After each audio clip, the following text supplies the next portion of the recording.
Après une intervention du prophète Santi, je ne sais pas qu'est-ce qu'on pourrait encore dire. Je suis fortement béni par ce qu'il a dit. Il a dit quelque chose qui m'a beaucoup touché et qui c'est vrai, et qu'il faut qu'on puisse faire la différence. Il faut qu'on apprenne à, je dirais entre guillemets, à écarter le chant et l'adoration.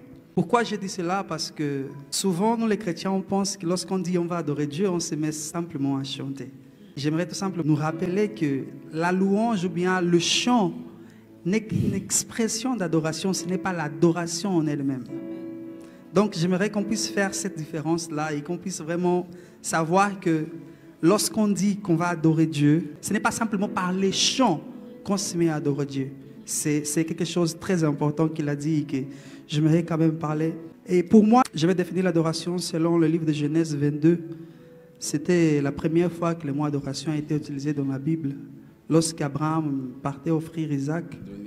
Et par ce passage-là, j'ai défini l'adoration, c'est le fait de donner à Dieu quelque chose qui nous coûte. Je rajouterai à cela, c'est le fait de s'offrir soi-même.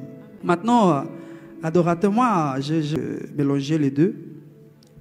Je vois l'adorateur et l'adoration comme un arbre et les fruits.